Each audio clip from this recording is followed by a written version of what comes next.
Hello guys, स्वागत है आपको अपने कॉलेज में। और आज हम पढ़ने वाले हैं टाइम कॉम्प्लेक्सिटी के बारे में। तो जैसे हम कोई कोड लिखते हैं तो उसकी टाइम कॉम्प्लेक्सिटी क्या होती है। तो टाइम कॉम्प्लेक्सिटी बेसिकली क्या बताता है कि जो हमने कोड लिखा है इसमें जैसे जैसे हमारा इनपुट का साइज जो होगा चेंज होते रहेगा, वैसे वैसे कैसे जो हमारा एल्गोरिदम है उसका रनिंग टाइम किस हिसाब से चेंज होगा। क्या वो लीनियरली चेंज होगा, क्या वो क्वाड्रेटिक मैनर में चेंज होगा, क्या वो क्यूबिक मैनर में चेंज होगा। तो इन सब का आइडिया बेसिकली हम अपने कोड से लगा सकते हैं।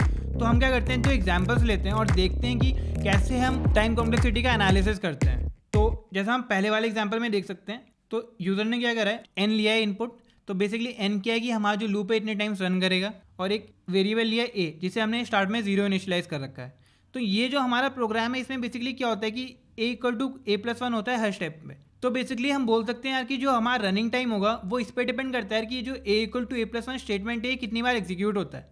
जैसे मान लेते हैं कि हमने एन की वैल्यू ली 5, तो क्या होगा, जो हमारा फॉर लूप होगा वो सबसे पहले आई इक्वल टू 1 के लिए रन करेगा, तब जाके ये स्टेटमेंट एक बार एग्जीक्यूट होगा। फिर आई इक्वल टू 2 के लिए रन करेगा, फिर आई इक्वल टू 3 के लिए रन करेगा, and so on I equal to 5 तक के लिए रन करेगा।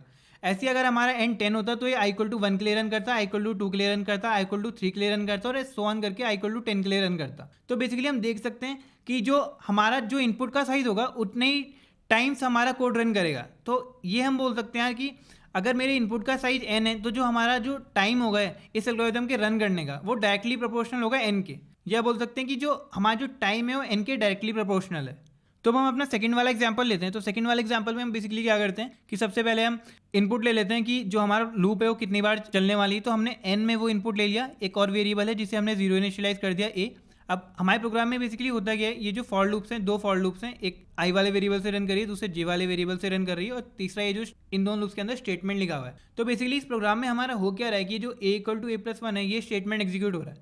अगर हम किसी तरीके से ये निकाल लें कि यार ये स्टेटमेंट हमारा कितनी बार एग्जीक्यूट हो रहा है, तो हमें आइडिया लग जाएगा कि यार जो हमारा टाइम है वो एन पे कैसे डिपेंड करता है। तो हम थोड़ा एनालाइज करते हैं यार कि लूप्स जो है हमारी कैसे काम कर रही है। तो जब हमारा आई इक्वल टू वन है तो जो हमारी अंदर वाली लूप है वो 1 से लेके n तक के लिए चल रही है। तो यानी जो हमारा ये वाला स्टेटमेंट होगा ये n टाइम्स एग्जीक्यूट होगा आई इक्वल टू 1 के लिए खाली। फिर सिमिलरली हम आई इक्वल टू 2 के लिए देखेंगे तो हमें पता लगेगा कि यार ये जो सिमिलर स्टेटमेंट है A equal to A plus one, ये दोबारा से क्या हो रहा है, n टाइम्स एग्जीक्यूट हो रहा है। फिर आई इक्वल टू 3 के लिए सिमिलर होगा, n टाइम्स एग्जीक्यूट होगा। फिर फाइनली जब ये आई इक्वल टू n के लिए रन करेगा तो ये दोबारा से n टाइम्स एग्जीक्यूट होगा। यहाँ पे हमने निकाल दिया कि I equal to 1, I equal to 2, I equal to n, इन सारे आइस के लिए ये जो हमारा स्टेटमेंट है equal to A plus one कितनी बार एग्जीक्यूट होगा। तो इन सब का अगर हम सम करें तो n यहाँ पे आ गया, यहाँ दूसरी बार n आ गया, n एट टाइम n आ गया। तो हमें पता लग गया कि n टाइम्स n होगा, जितनी n टाइम्स n होगा कि ये जो हमारा स्टेटमेंट है इतनी बार एग्जीक्यूट हो रहा है। तो बेसिकली क्या हो गया, n स्क्वायर हो गया। तो इससे हमें पता लगा यार कि जो ये हमारा प्रोग्राम है उसका जो रनिंग टाइम है वो जो हमारे इनपुट साइज है उसके क्वाड्रेटिक मैनर में प्रोपोर्शनल है, यानी उसके स्क्वायर पे प्रोपोर्शनल है। ठीक है, तो आगे हम देखते हैं कि कैसे हम टाइम कॉम्प्लेक्सिटी को लिखते हैं, क्या क्या उसके नोटेशंस होते हैं, इसके बारे में देखेंगे यार। तो हम क्या करते हैं कि टाइम कॉम्प्लेक्सिटी में आगे बढ़ने से पहले हम थोड़ा स्पेस कॉम्प्लेक्सिटी का अंदाजा ले लेते हैं। तो जैसे हमने देखा था यार कि जो हमारा एल्गोरिदम है उसका जो रनिंग टाइम है वो इनपुट साइड पे कैसे डिपेंड करता है। तो उसी तरीके से जैसे जो हम प्रोग्राम रन कराते हैं तो हमारे पास क्या होता है कि दो फैक्टर्स हम कंसिडरेशन में लेते हैं बेसिकली, कि एक तो जो उसका टाइम है वो कम से कम होना चाहिए एग्जीक्यूशन का, और एक जो उसकी स्पेस है जो मेमोरी ऑक्यूपाई कर रहा है वो भी कम से कम होनी चाहिए। तो अगर हमारा जो प्रोग्राम है वो कम से कम स्पेस ऑक्यूपाई कर रहा है और कम से कम टाइम ले रहा है तो हम बोलेंगे यार कि जो हमारा प्रोग्राम है वो एफिशिएंट है, वो काफ़ी अच्छा लिखा गया है, काफ़ी फास्ट है। तो हम देखते हैं कि किसी कोड को देखकर हम कितनी वो स्पेस ऑक्यूपाई करेगा उसके बारे में क्या कह सकते हैं। तो हम पहला वाला कोड देखते हैं। तो पहला वाला कोड जैसे क्या है, जैसे हमने ये कोड पहले ही देखा, तो इसमें क्या है कि n इनपुट लिया हमने यूज़र से, और ये जो लूप होता है ये n टाइम्स रन करता है। तो हमने देखा था इसकी जो टाइम कॉम्प्लेक्सिटी है वो लीनियरली प्रोपोर्शनल है n के। तो हम देखते हैं यार कि स्पेस कॉम्प्लेक्सिटी के लिए बेसिकली जो भी हमने वेरिएबल्स वगैरह डिक्लेयर कर रखे हैं हमें देखना पड़ता है कि वो कैसे रिलेटेड है इनपुट के साइज के। तो सबसे पहले क्या कर रखा है, हमने एक वेरिएबल डिक्लेयर कर रखा है n जो कि एक इंटीजर। तो क्या करता है कि जो इंटीजर होता है वो हमें पता है कि 4 बाइट स्पेस ऑक्यूपाई करता है। फिर यहाँ पे हमने एक और वेरिएबल डिक्लेयर कर रखा है तो 4 बाइट और ऐड हो गई। तो यहाँ पे हमने एक और वेरिएबल डिक्लेयर कर रखा है तो 4 बाइट और ऐड हो गई। तो हमें पता लगा यार कि जो टोटल हो गया तो हमारा जो प्रोग्राम जो मेमोरी ले रहा है वो 12 बाइट हो गई। और ये जो मेमोरी है अगर मैं इनकी वैल्यू 5 रखूँ या 10 रखूँ या 100 रखूँ या 1000 रखूँ, 1 लाख कुछ भी रखूँ, ये जो हमारा प्रोग्राम है ये हमेशा 12 बाइट मेमोरी ही लेगा। तो इससे हमें पता लग गया यार कि जो हमारा प्रोग्राम है उसकी जो स्पेस कॉम्प्लेक्सिटी है ना वो डिपेंड नहीं करती कि हमारा n क्या है। तो हम बोल सकते हैं यार कि जो हमारी प्रोग्राम की स्पेस कॉम्प्लेक्सिटी वो कांस्टेंट है। कांस्टेंट का ये मतलब हुआ कि वो हमारे इनपुट पे डिपेंड नहीं करती है। तो हम क्या करते हैं, दूसरा एग्जाम्पल ले लेते हैं और वहाँ पे एनालिसिस करते हैं यार। तो अब हम अपना दूसरा एग्जाम्पल ले लेते हैं। तो दूसरा एग्जाम्पल बेसिकली क्या है, एरे के ऊपर है। तो एरे बेसिकली अभी हमने पढ़ा नहीं है, तो एरे के लिए हम ऐसे समझ लेते हैं यार कि एरे क्या होता है। जैसे जब हमारे सेम टाइप के वेरिएबल्स हैं जो जिन्हें हम एक साथ रखना चाहते हैं, जिनका डाटा टाइप सेम है, तो उन्हें हम क्या कर सकते हैं, एरेज में स्टोर कर सकते हैं। जैसे हमारे पास n वेरिएबल्स हैं, तो हम क्या कर सकते हैं, एक n साइज का एरे बना सकते हैं और हर मेमोरी एड्रेस पर एक इंटीजर को रख सकते हैं। तो जैसे हमें क्या करना है, 5 इंटीजर स्टोर करने हैं, तो मैं बेसिकली क्या कर सकता हूँ, एरे बना सकता हूँ जिसका मैंने कुछ नाम दिया, और यहाँ पे हम बेसिकली लिख देते हैं कि जो एरे का है उसका साइज़ कितना है। तो हमने बोला ये एरे 5 साइज का है। ऐसे हमें 10 साइज का एरे बनाना है, तो यहाँ पे हम 10 लिख देते हैं। ऐसे अगर हमें n साइज का एरे बनाना है, तो यहाँ पे हम n लिख देते हैं। ठीक है, तो ये हो गया हमारा n साइज के एरे को हम कैसे बनाते हैं। जैसे हमें पता है कि कोई भी हम मेमोरी एलोकेट करते हैं, तो हमें क्या बताना पड़ता है कि किस टाइप के डेटा टाइप यूज़ हो रहा है, उसी हिसाब से हमारी मेमोरी एलोकेट होगी। तो मान लेते हैं हम एक इंटीजर एरे बना लेते हैं। तो हमारा जो स्टेटमेंट होगा कुछ इस टाइप का होगा, इंट ARR ऑफ n, और एंड में हम सेमीकोलन लगा देंगे इसे डिक्लेयर करने के लिए। तो जैसे हमारा कोई प्रोग्राम है, उसमें हम क्या कर रहे हैं, ये लाइन लिखी हुई है इंट ARR ऑफ n। तो अगर उसमें जो हमारा इनपुट होगा, n बेसिकली हमारा यूज़र इनपुट है, तो अगर इनपुट 5 है तो 5 साइज की एरे बनेगी, 10 है तो 10 साइज की एरे बनेगी, इनपुट 10,000 है तो 10,000 साइज की एरे बनेगी। तो हमें दिख रहा है कि जो हमारा जो स्पेस है जो हमारा प्रोग्राम ऑक्यूपाई करेगा रन करने के दौरान, वो क्या है, डायरेक्टली प्रोपोर्शनल है n के। तो बेसिकली हम समझ सकते हैं यार कि इसमें जो स्पेस कॉम्प्लेक्सिटी है वो लीनियरली प्रोपोर्शनल है इनपुट साइज़ के। तो ऐसे भी लिख सकते हैं कि डायरेक्टली प्रोपोर्शनल टू n। तो आगे हम देखते हैं यार कि जो इस अलग अलग टाइप की टाइम कॉम्प्लेक्सिटी, स्पेस कॉम्प्लेक्सिटीज़ क्या होती है, best case, worst case, average case क्या होता है। तो अब हम देखते हैं कि worst case, best case, average case, जो आप लोगों ने कहीं ना कहीं नाम सुना ही होगी जब भी हम टाइम कॉम्प्लेक्सिटी या स्पेस कॉम्प्लेक्सिटी का जिक्र करते हैं, तो ये तीनों वर्ड्स काफ़ी बार आते हैं। तो अब हम समझ लेते हैं कि एक दो एग्जाम्पल्स लेके कि यार worst case, best case, average case, time complexity, space complexity actually में है क्या। तो हम क्या करते हैं, एक सिंपल सा एग्जाम्पल लेते हैं जिसमें क्या है कि हमें एक कुछ लिस्ट ऑफ इंटीजर्स दे रखा है, उसमें हमें कोई इंटीजर सर्च करना है। तो मान लो कि सबसे पहले जो हमें इंटीजर दे रखा है, वो एक जो वैल्यू है जो हमें सर्च करनी है वो 238 है। तो हम क्या करेंगे यार, सबसे पहले वेरिएबल को देखेंगे कि ये 238 के बराबर है कि नहीं है। तो हमें पता लगा 20 तो 238 के बराबर नहीं है। फिर हम अगले वेरिएबल पे गए, फिर हम अगले वेरिएबल पे गए, फिर अगले वेरिएबल पे गए, फिर अगले वेरिएबल पे गए, फिर अगले वेरिएबल पे गए, फिर अगले वेरिएबल पे गए, तब आखिरी वाले वेरिएबल पे जाके पता लगा कि ये वाला जो वेरिएबल है वो हमारे गिवन वैल्यू के बराबर है। ठीक है, अब ऐसे ही हम दूसरा केस कंसिडर कर लेते हैं कि जब x 20 है, तो हम पहले वेरिएबल पे गए, हमें वहीं पे पता लग गया कि पहला ही वेरिएबल जो है वो हमारा जो गिवन वैल्यू है जो हमें सर्च करनी है उसके बराबर है। तो हम देख रहे हैं यार कि कभी कभी क्या होता है कि हमें बिल्कुल एंड तक जाना पड़ता है तब जाके हमें अपना वेरिएबल मिलता है। कभी कभी क्या होता है कि हमें बिल्कुल जो अपना वेरिएबल है बिल्कुल स्टार्ट में मिल जाता है। तो वेरिएबल जो हम ढूंढ रहे हैं, जो सर्च कर रहे हैं, वो जल्दी मिल जाता है, तो हमारा जो एल्गोरिदम होगा उसका जो रनिंग टाइम होगा कम होगा। और जब वो लेट मिलता है या मिलता ही नहीं है, तो जो हमारा एल्गोरिदम होगा उसका रनिंग टाइम जो होगा ज़्यादा होगा। तो मान लेते हैं यार कि हमारे पास n इंटीजर्स हैं, ऐसे a1, a2, a3 से लेके an तक हमारे पास इंटीजर्स हैं। तो क्या कर सकते हैं कि यार n साइज का ये हमारे पास लिस्ट हो गई या एरे हो गई। तो अगर हमें कोई वैल्यू x सर्च करनी है, सबसे मतलब वर्स्ट केस क्या होगा जिसमें हम सोच सकते हैं यार कि जो रनिंग टाइम होगा सबसे ज़्यादा होगा। सबसे वर्स्ट केस क्या होगा कि यार हम पहली वैल्यू पे गए, हमने चेक करा तो हमें पता लगा बराबर नहीं है, दूसरी वैल्यू पे भी गए हमें पता लगा बराबर नहीं है, तीसरी पे भी गए पता लगा बराबर नहीं है, और nth वैल्यू पे भी गए तो हमें पता लगा बराबर नहीं है। तो टोटली हमने कितने वैल्यूज़ पे गए, हम n वैल्यूज़ पे गए। ठीक है, और ये क्या होगा, जैसे हम देख सकते हैं यार कि ये जो होगा ना प्रोग्राम, इस केस में ना सबसे ज़्यादा टाइम लगेगा एग्जीक्यूट करने में। तो इसे हम बोलते हैं बेसिकली कि ये वर्स्ट टाइम है। तो वर्स्ट टाइम के कॉरस्पॉन्डिंग जो टाइम कॉम्प्लेक्सिटी होगी ना, उसे हम बोलते हैं वर्स्ट केस टाइम कॉम्प्लेक्सिटी। जैसे हम देख सकते हैं यार कि यहाँ पे जो हमारे एरे है उसका साइज n है, तो वर्स्ट केस में जो हमारा टाइम होगा ना वो n के डायरेक्टली प्रोपोर्शनल होगा। ठीक है, ऐसे ही हम बेस्ट केस में देख लेते हैं। तो मान लो इस बार जो हमारा x है वो पहले जो हमने सबसे पहला मैच करा पहले वाले इंटीजर के साथ, उसी के साथ मैच करिए, तो हमें पता लगा कि बेस्ट केस टाइम तब होगा जब जो हमारा जो एलिमेंट है ना वो पहली पोजीशन में मिल जाए। ठीक है, तो बेस्ट केस के लिए हमें कितने कंपैरिजन करने पड़ रहे हैं, कितनी एलिमेंट्स को हमें कंपेयर करना पड़ रहा है। तो हमें पता लगा यार कि हमें ना बेस्ट केस के लिए सिर्फ एक एलिमेंट को ही देखना पड़ रहा है कि यार पहला एलिमेंट इसके बराबर है कि नहीं, अगर हो गया तो सही है, तो वो हमारे प्रोग्राम का बेस्ट केस होगा। तो बेस्ट केस क्या है, बेसिकली हमें एक कंपैरिजन करना पड़ रहा है जो कि एक कांस्टेंट है। तो हम बोल सकते हैं जो इसका बेस्ट केस कॉम्प्लेक्सिटी होगी ना वो एक कांस्टेंट होगी, जब हमें पहला ही जो पोजीशन है उसी पे अपना एलिमेंट मिल जाए। अब हम देखते हैं यार, ये तो बात हो गई वर्स्ट केस और बेस्ट केस की। अब हम देखते हैं यार कि जो एवरेज केस होता है वो क्या होता है। तो एवरेज केस क्या होता है, जैसे बेसिकली हमें पता है एवरेज क्या होता है कि सारे केस देखेंगे और उसके बाद हम निकाल देंगे यार इस केस में इतना टाइम लगा, इस केस में इतना टाइम लगा, इस केस में इतना टाइम लगा, तो हम निकाल देंगे total time upon total number of cases. ठीक है, तो अब हम देख लेते हैं थोड़ा कि एवरेज जो टाइम है वो कितना लगेगा। तो बेसिकली क्या होगा, या तो हम मेरा क्या हो सकता है कि पहले पोजीशन पे एलिमेंट मिल जाए, या हो सकता है दूसरे पोजीशन पे एलिमेंट मिल जाए, या हो सकता है तीसरे पे मिल जाए, या हो जाए आखिरी पोजीशन पे एलिमेंट मिले। तो बेसिकली ये क्या हो गया ना, हमारे n केस हो गए। तो हमें पता लगा यार जो हमारे नंबर ऑफ केसेस हैं वो तो हमारे n हो जाएंगे। तो अब हमें देखना है यार कि कितना टाइम लगेगा। तो अगर ये A1 जो है वो हमारे एलिमेंट के बराबर है तो ये हो गया हमारा पहला केस। तो इसमें क्या लगेगा, हमें सिर्फ एक बार कंपेयर करना है। अगर जो एलिमेंट है वो हमारे A2 के बराबर है तो हमें क्या करना है, दो बार कंपेयर करना है। पहले हम A1 के लिए कंपेयर करेंगे, फिर A2 के लिए कंपेयर करेंगे। ऐसे ही हमें अगर हमारा जो एलिमेंट अगर वो A3 के बराबर है तो पहले हमें A1 के लिए कंपेयर करना पड़ेगा, फिर A2 से कंपेयर करना पड़ेगा, फिर A3 से कंपेयर करना पड़ेगा।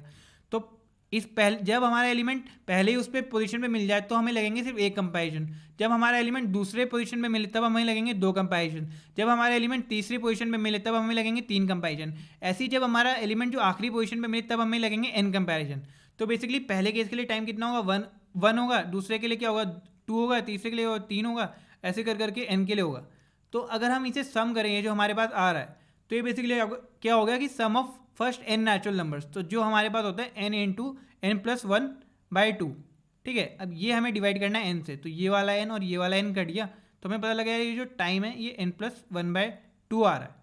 तो इससे हम क्या कह सकते हैं, जो हमारा एवरेज टाइम है वो भी n के डायरेक्टली प्रोपोर्शनल है। ठीक है, तो इससे हमने तीन चीज़ें जो है कंक्लूड कर ली कि जो हमारा जो सर्च एल्गोरिदम है इसका जो बेस्ट केस जो टाइम होगा वो क्या है, उसकी जो टाइम कॉम्प्लेक्सिटी है वो कांस्टेंट है। जो हमारा वर्स्ट केस जो है उस केस में जो टाइम कॉम्प्लेक्सिटी है वो डायरेक्टली प्रोपोर्शनल टू n है, और जो हमारा एवरेज केस है उस केस में जो टाइम कॉम्प्लेक्सिटी है वो भी डायरेक्टली प्रोपोर्शनल टू n है।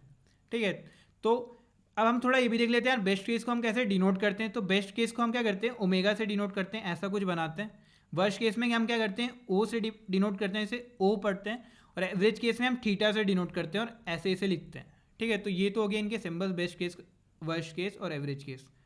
ठीक है, तो बेसिकली हम कांस्टेंट को हम ऐसे भी लिख सकते हैं कि हम इसे बोल सकते हैं कि जो बेस्ट केस है वो σ1। तो 1 बेसिकली क्या डिनोट करता है कि जो टाइम कॉम्प्लेक्सिटी है वो कांस्टेंट है, और ये डिनोट करता है कि बेस्ट केस की जो हमारे एल्गोरिदम का बेस्ट केस टाइम कॉम्प्लेक्सिटी है वो एक कांस्टेंट है। ऐसे ही हम वर्स्ट केस के लिए लिख सकते हैं कि जो हमारे एल्गोरिदम है उसका जो वर्स्ट केस कॉम्प्लेक्सिटी है वो लीनियर है, यानी n पे डायरेक्टली डिपेंड करता है। तो इसे हम O ऑफ n लिख सकते हैं। सिमिलरली हम एवरेज केस के लिए हम इसे थीटा ऑफ n लिखते हैं। तो ये हो गया हमारा क्या होता है worst case complexity, best case complexity, average case complexity, और कैसे हम उन्हें डिनोट करते हैं।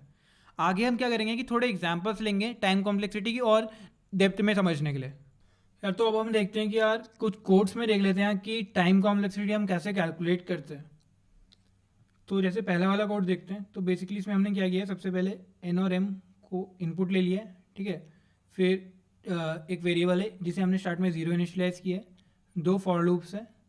और बेसिकली यार फॉर लूप में क्या हो रहा है, ये जो वेरिएबल है a इसकी वैल्यू हर बार 1 से इंक्रीमेंट हो रही है, यानी 1 इसमें ऐड हो रहा है। तो बेसिकली अगर हम बताना चाहते हैं यार कि ये जो प्रोग्राम है इसकी टाइम कॉम्प्लेक्सिटी क्या होगी, तो बेसिकली इसकी टाइम कॉम्प्लेक्सिटी वही होगी यार कि कितने टाइम्स हमारा जो a=a+1 है वो एग्जीक्यूट हो रहा है। तो बेसिकली ये वाला जो होगा ये हमारा, क्योंकि जो फॉर लूप है वो हमारी n टाइम्स चल रही है तो ये वाला पार्ट n टाइम्स एग्जीक्यूट होगा, और ये वाला पार्ट जो होगा m टाइम्स एग्जीक्यूट होगा। तो जो हमारी टाइम कॉम्प्लेक्सिटी हो जाएगी वो n+m हो जाएगी, और जिसे हम लिखेंगे कि O ऑफ n+m, ऐसे इसे डिनोट करते हैं। अब हम दूसरे वाले कोड में देख लेते हैं। तो दूसरे वाले कोड में सिमिलरली हम यहाँ पे इनपुट ले रहे हैं n और m का। ठीक है, तो एक आउटर लूप है जो n टाइम्स रन कर रही है और इनर लूप है जो m टाइम्स रन कर रही है। तो जो स्टेटमेंट है उसमें ये कुछ लिखा हुआ है a=a+rand। रैंड बेसिकली क्या होता है कि यार एक फंक्शन होता है जो हमें क्या करता है, रैंडम इंटीजर रिटर्न करता है। ठीक है, तो जैसे हमने इसमें देखा यार कि a=a+1 है। ठीक है, तो ये हम फाइंड कर लें यार कि ये वाला जो लाइन है ये कितनी बार एग्जीक्यूट होती है, तो उससे हमारी टाइम कॉम्प्लेक्सिटी पता लग जाती है। ठीक है, तो ऐसे सिमिलरली हम यहाँ पे भी ऐसी ही चीज़ कर रहे होंगे। ठीक है, तो हम देख लेते हैं यार ये जो कोड है कितनी बार एग्जीक्यूट हो रहा है, ये लाइन ऑफ कोड। ठीक है, तो जब हमारा i जो होगा 1 होगा। ठीक है, तो ये जब i 1 होगा तो हमारी जो ये वाली लूप है ये m टाइम्स चलेगी, 1 से लेके m तक ये लूप जो होगी हमारी चल रही होगी। ठीक है, सिमिलरली जब i इक्वल टू 2 होगा तब भी हमारी लूप ये 1 से m तक चल रही होगी, जब i इक्वल टू 3 होगा तब भी 1 से m तक चल रही होगी, यानी यहाँ पे चली m टाइम्स, यहाँ पे भी ये चली m टाइम्स और यहाँ पे भी ये लूप m टाइम्स चल रही होगी, ठीक है।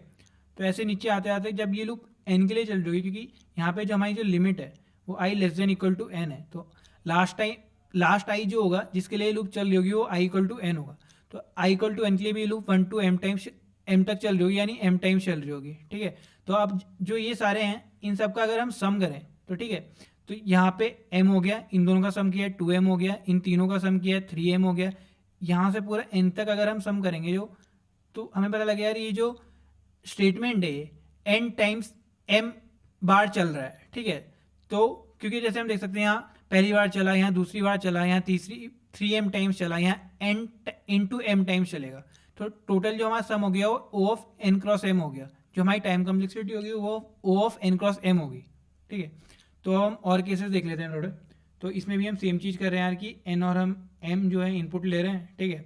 तो यहाँ पे जो हमारा लूप है आउटर लूप वो n टाइम्स चल रहा है, इनर लूप m टाइम्स चल रहा है।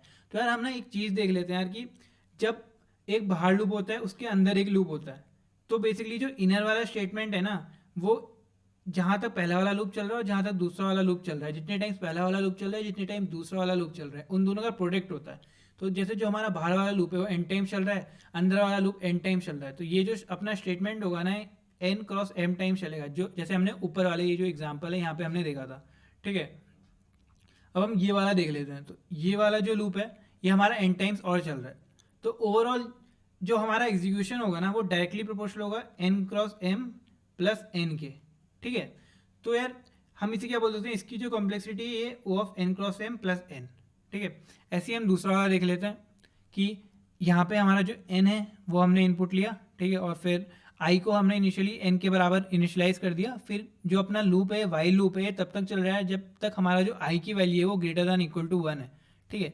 तो सबसे पहले जो लूप चलेगा n के लिए चलेगा, उसके बाद क्या होगा, जैसे हम यहाँ पे देख रहे हैं एक स्टेटमेंट तो ये a equal to a plus 1, दूसरा स्टेटमेंट है i को हम क्या कर रहे हैं डिवाइड कर रहे हैं 2 से। तो अगली बार जब ये लूप चलेगा तो जो i की वैल्यू होगी वो n/2 होगी, ऐसी जब ये अगली बार चलेगा तो i की वैल्यू जो होगी n/4 होगी, ठीक है।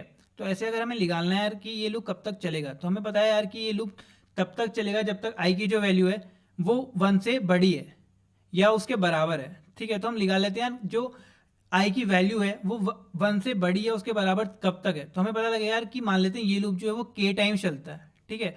तो जो हमारा जो i होगा kth आइटरेशन में होगा n/2 की पावर k, ठीक है। तो जब तक ये ग्रेटर दैन इक्वल टू 1 है तब तक ये लूप अपना चलेगा, ठीक है। तो इसे हम बेसिकली लिख सकते हैं n greater than equal to 2 की पावर k। अब अगर हम दोनों तरफ log ले लें तो ये आ जाएगा log n greater than equal to k, यानी जो हमारा k आ गया वो less than equal to log n आ गया। तो हमें पता लगा यार ये जो लूप है log n टाइम चल रहा है, ठीक है।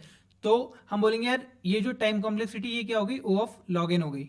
अब हम एक और एग्जांपल देख लेते हैं। तो हर एग्जांपल की तरह इसमें भी हमने सबसे पहले क्या किया, n इनपुट लिया यूजर से, ठीक है, एक वेरिएबल इनिशियलाइज करा है काउंट जिसकी वैल्यू 0 है, और हर स्टेप में क्या कर रहे हैं उसकी वैल्यू में 1 ऐड कर रहे हैं, ठीक है। तो हम इसमें देख लेते हैं कि लूप्स वगैरह कैसे काम कर रहे हैं और उसके बेसिस पे हम निकाल लेते हैं कि जो काउंट प्लस इक्वल टू 1 है कितनी बार एग्जीक्यूट होगा, ठीक है।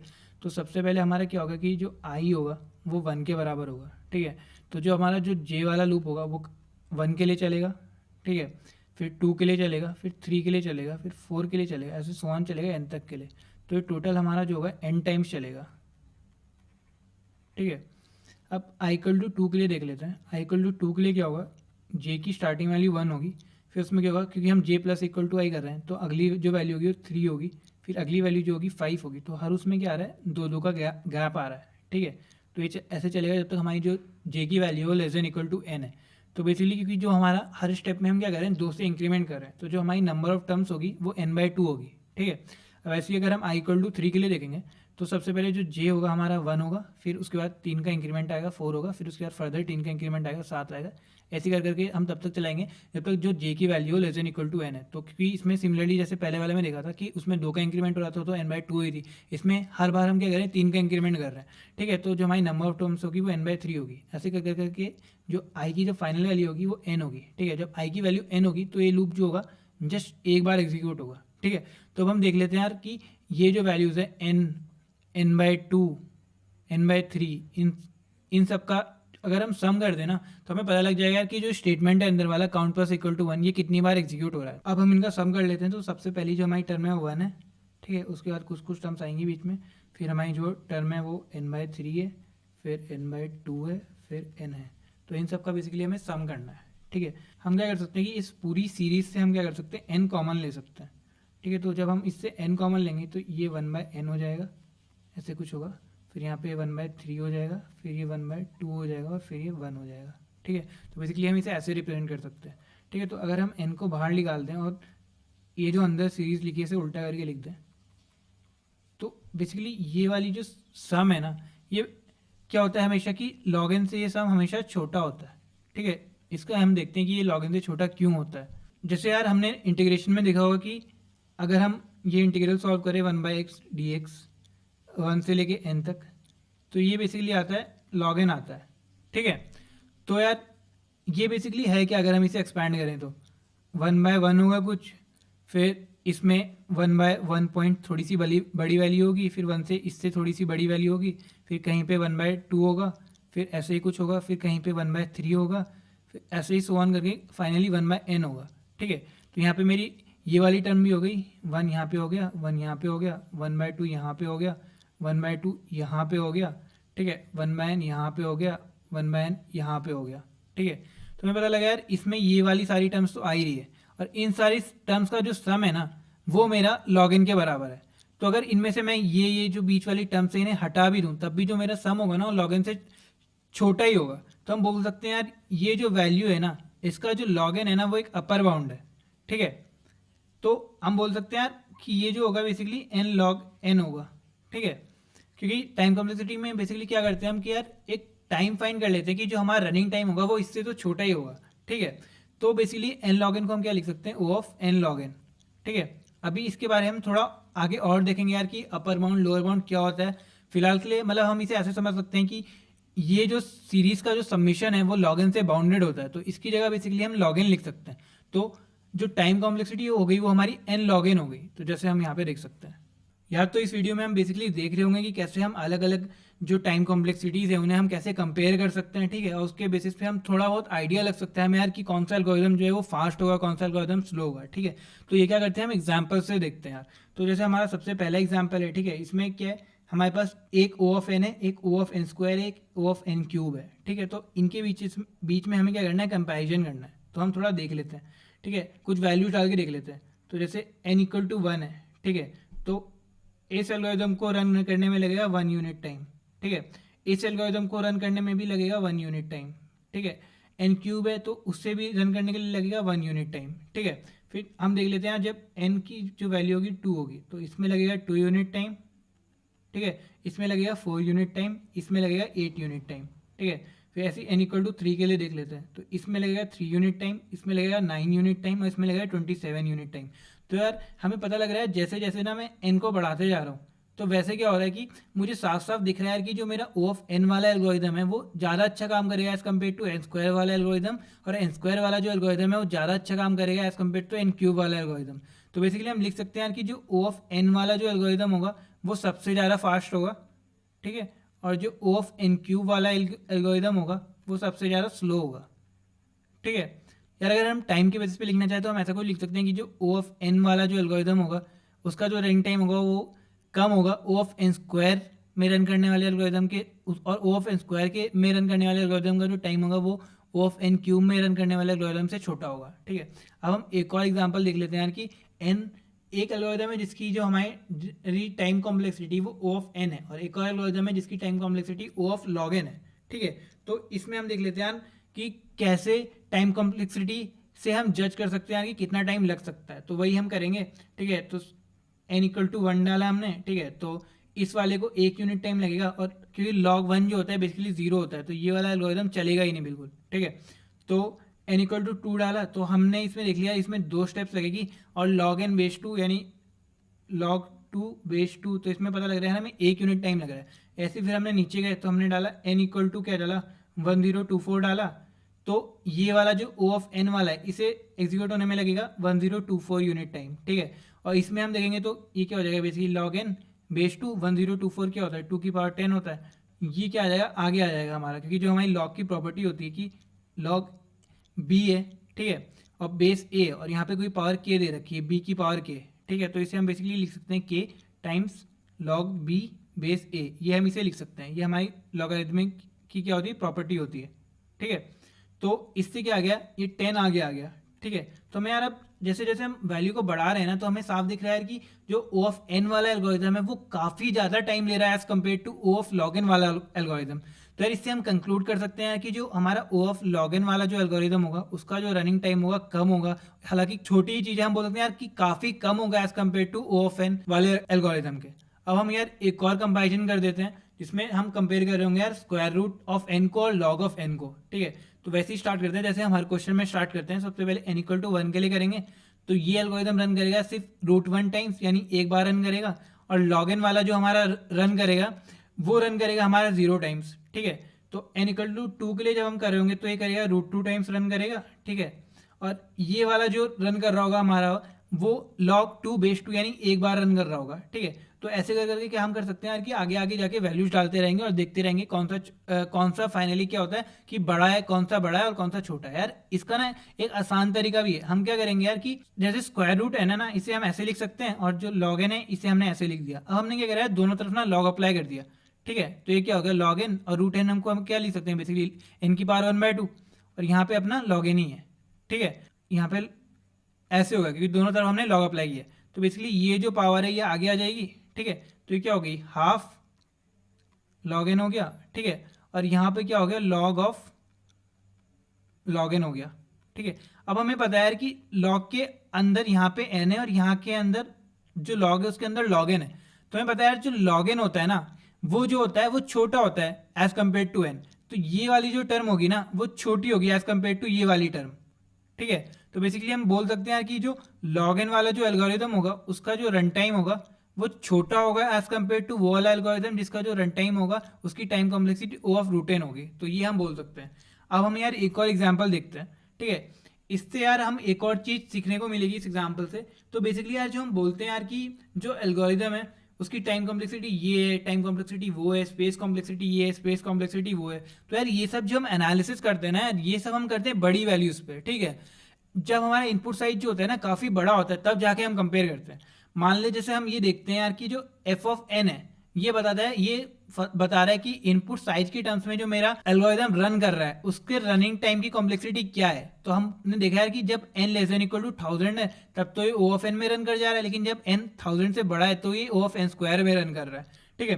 तो अब हम देखेंगे यार कि जैसे अभी हमने बताया कि हम जो टाइम कॉम्प्लेक्सिटी का एनालिसिस करते हैं वो बहुत लार्ज वैल्यूज के लिए करते हैं, ठीक है। तो लार्ज वैल्यूज बेसिकली क्या होता है, जैसे इसमें 1000 है तो हम बहुत बड़ी वैल्यू ली। जब हम बहुत बड़ी वैल्यू लेंगे यार तो हम ये मान के चल सकते हैं कि जो हमारा केस जो पढ़ रहा होगा ना वो ओ ऑफ एन स्क्वायर वाला केस पढ़ रहा होगा।